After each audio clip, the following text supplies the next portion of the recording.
It's good to be here. I've been sort of wheeled out in my dotage. The good news is I'll be short, and the even better news is I don't have slides. But just as John was saying there from that introduction, my surgical career began about 50 years ago, and I would receive no advice whatsoever at that time about how to build a surgical career and what it would involve. In fact, I think the only bit of advice I did receive was somebody said to me, "You must lose that Geordie accent, otherwise you'll never get a job anywhere." I chose to ignore that, and anyway, that's how it is. What I'm going to try and do today, though, is to try and say a few words about what I think at the end of a long surgical career I would be looking for in the development of tomorrow's surgeon. What are the attributes that I look for in a young person who says that they would wish to be a surgeon, or somebody who's in the early years of their surgical career? What is it that I think that they should be trying to do?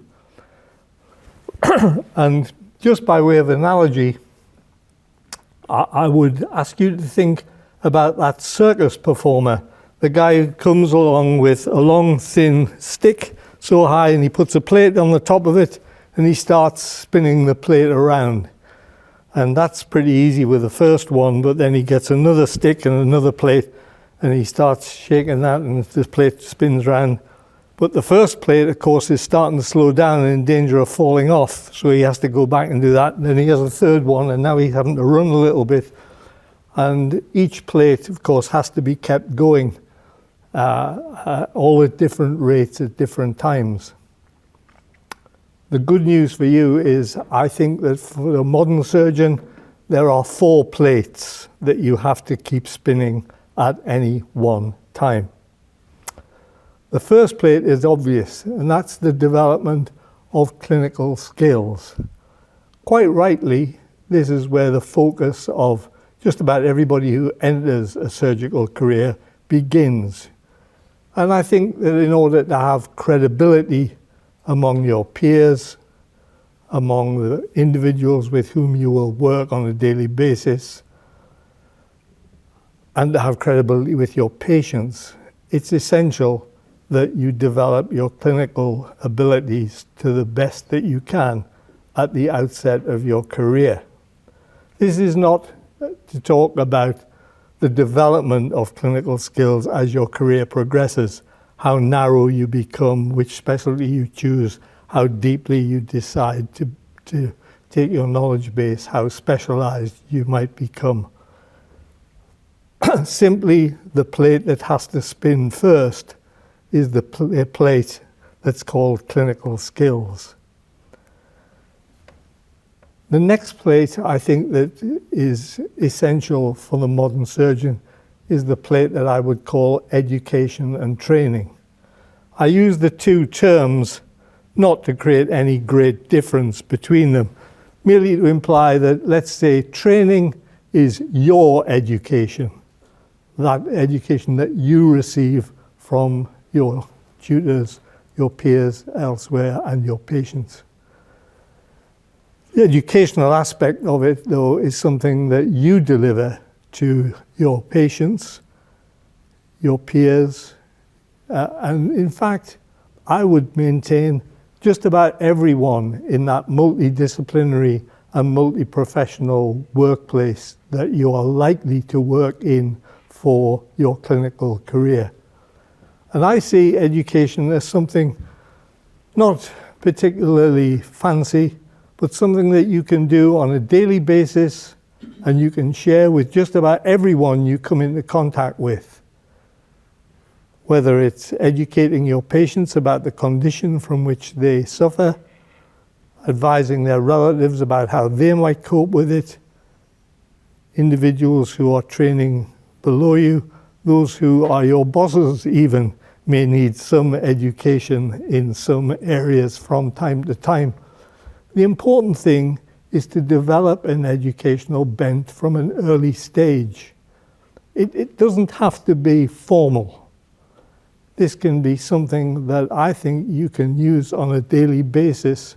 And like all skills, the more that you spend time trying to teach other people, the easier it becomes. It's just another type of training. The third plate is, of course, research. I don't believe for a minute that the modern surgeon has to spend 2 or 3 years in a laboratory obtaining a higher degree in some esoteric subject that's vaguely related to surgery because your boss says that that's what we do at our august institution. The days of the artificial higher degree that's obtained in this way really should be dying if they're not entirely dead. On the other hand, I think there's no escaping from the fact that everyone should be able to critically appraise other people's written work correctly. The second thing, I think, in terms of research, is that everyone in a modern surgeon should be able to enter a patient into a clinical study. You should know how to do it. You should be able to explain it to the patient and their family correctly. So I would say there's only 2 things really that I would insist on for the modern surgeon. The others, the extras, are, one might say, icing on the cake. The final plate, the fourth plate, again, I have to use 2 terms here, and that's management and leadership. Whether you accept it or not, the likelihood that you will be one of the highest paid members of the team is almost inevitable. And like it or not, society says that people who are best paid are expected to be the most knowledgeable, and you are expected to provide some degree of leadership in that context. Once again, learning something about the healthcare system in which you work is important.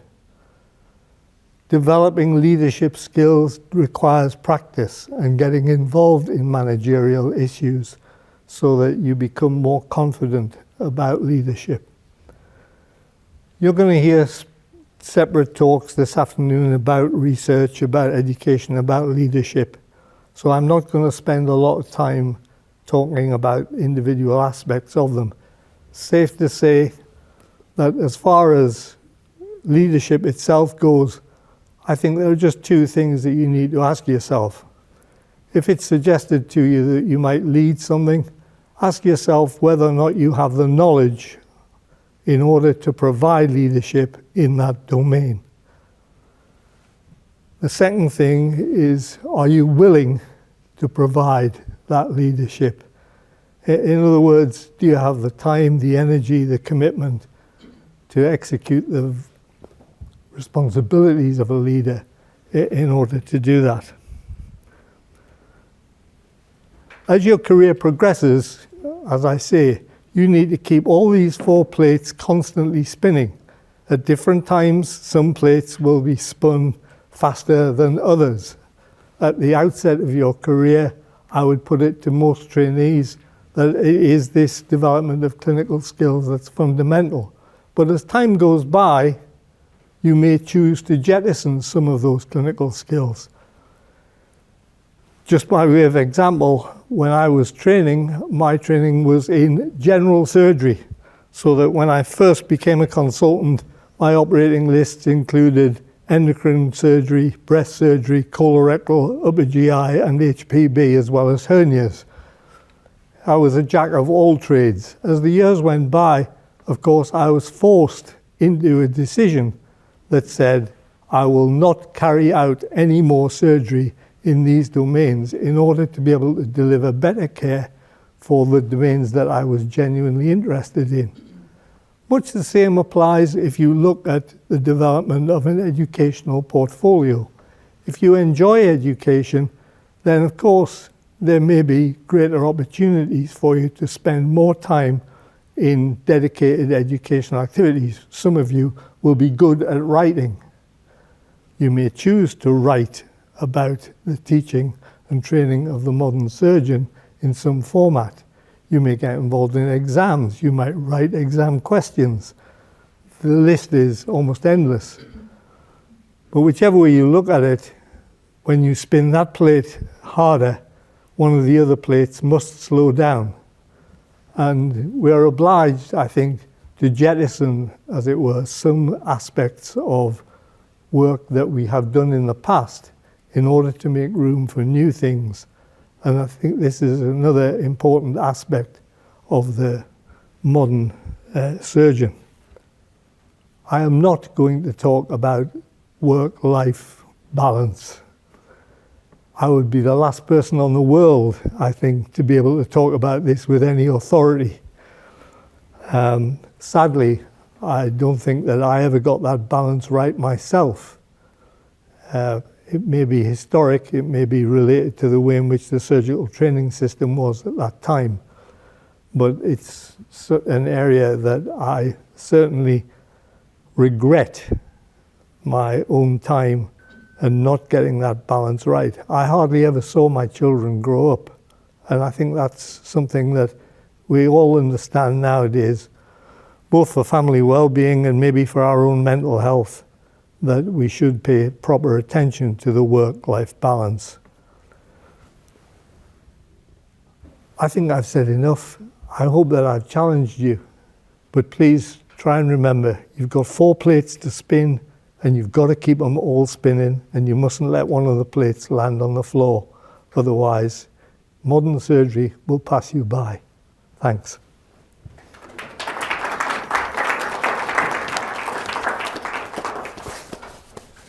Have you got some questions for Professor Alderson? A stunned silence. So I was always taught that the surgical career was like being a shark. You'll recognise that. And it may or may not be true biologically, but I was always taught that you have to keep moving forwards, on the understanding that a shark dies if it doesn't keep moving forwards. So when you are thinking of planning your career, you have to have several career stages. And I think that these are all youngsters. So I think what you said at the beginning is the first thing. You derive every bit of your believability if you're a damn good surgeon. And taking 10 years to be really good at what you do is kind of the bedrock of absolutely everything that you do thereafter. Yes, I agree with that. The shark analogy I almost used, but I think that the plate spinning one, Britain's Got Talent. I could go on there, couldn't I? It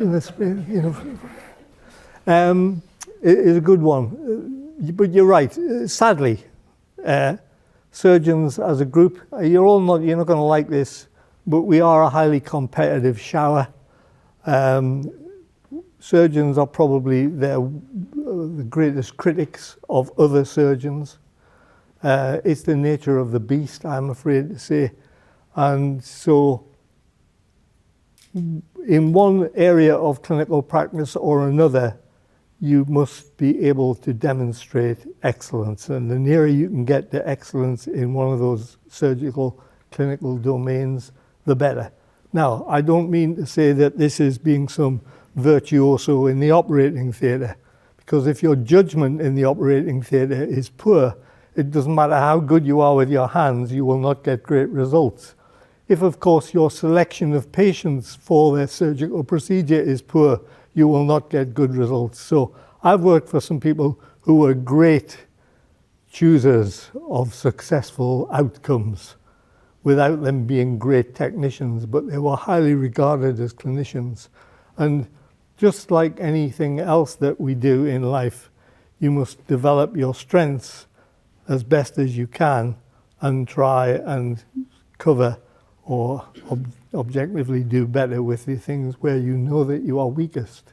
And that applies, I think, across all clinical experiences. So, the truth is, of all this must not go outside this room. The truth is that actually learning to operate is probably the easiest of all the skills that you've said. Yes. Most of us with 10,000 hours of practice can be damn good at mending hernias. And it's simply a question of applying yourself, having good teachers and practice. and probably most, if not all of us, will become technically good, if Yeah. not technically very good surgeons. Yes. It's the rest of it that's tricky. Yes, yes. Anybody can be trained to be technically competent. Some people will be better than others. Of course there will. There'll be a Gaussian distribution of technical abilities. But everybody can be taught to be competent and safe. It's much more difficult to teach people the ability, as it were, to select with high degree of accuracy the patient who is destined to do well with your proposed operation at the end of it. Or to be leaders or managers. I mean, that's tricky to learn as well. Yes, I'm slightly compromised here because, of course, I'm a self-taught manager, as are most people of my generation. There was no teaching. There was no opportunity. The Association of Surgeons of Great Britain and Ireland never ran any kind of workshop on how to understand the National Health Service of the United Kingdom, or something that you might say, how to be a leader or whatever. ASSET didn't really exist. I'm sorry to the ASSET individuals here. ASSET was a senior registrar in surgery's drinking club. We used to meet in Birmingham where we enjoyed a curry and a beer, and that's how it was. I'm sorry. We didn't realize that there were elements of surgical care that extended beyond our clinical remit. These are things that have evolved in the last 50 years. And as John says, they are more difficult to teach, but they're easier to teach the more you teach them. The question over here. I'm going to ask, throughout your career, how have you decided when to focus on your weaknesses, and when you've decided to, continue building on those strengths, focusing towards that excellence? I think it's largely the opportunity at a certain point in time and the degree to which you enjoy it. I have taken on things which I did not enjoy, and I discovered that they weren't what I thought it was, so I ditched it. And I ditched it as quickly as I could. And I filled my time with stuff that I did enjoy. So just as an example, in my early training years and my early consultant years, I enjoyed medical writing. So I published a lot and I wrote a lot of stuff. The various courses that BJS ran, I wrote quite a bit of that. But as time went by, I enjoyed my personal writing less and less, and it was taking up more and more of my time, so I ditched it in order to make time for other things that I found more enjoyable. I think whenever you're looking at spinning one of the plates a little bit faster, you've got to ask yourself, which other plate am I going to allow to go slowest now? I think it's very tempting in the early parts of your career. By early, I mean, let's say the first half, the first 20 years. It's very easy to say yes, that you'll take more on until you get yourself swamped by it. And your life is dominated excessively by your commitments to work. It's not easy to say no. Last question. Thank you very much for that talk. I guess my question is around the 4 plates that you've described spinning. How do you balance that out with sometimes the competing interests of the National Health Service? Because the NHS has one view of what a surgeon should be, and you might have a different view of what kind of surgeon you might want to be. So how do you make those two marry up? Yeah, that's an interesting point. I mean, it's not easy, but I think that the one thing I did discover is that plate that I call management and leadership took me very heavily into trying to find out how the health system that I work in, the NHS, how does it really function? Where does the money go? Who has the money? Who has the control? I spent probably the first 5 years of my consultant career with no real idea about how this new thing called NHS trusts was actually working. The thing that really opened my eyes to understanding the competing interests was actually to go overseas and see how other healthcare systems worked. So I looked very carefully into how it worked in Australia, in the Far East, in some parts of Europe, the Netherlands, so that I had a better handle on how the NHS was working and how it compared. What sort of things work really well elsewhere and don't work here. Once I had a better handle on it, I didn't find it anything like so difficult to talk to people about. I think knowledge is power. And having said that, there are always competing interests between what you want to do personally as a surgeon and what the system will allow you to do. And of course there's friction there. But the more you understand the system, the more capable you are of expressing your ideals within that system appropriately, and maybe getting other managers or those responsible to be able to understand why you're coming from that direction and to go along with your ideas. Brilliant. Thank you very much, Derek. Pleasure as always. Thank you.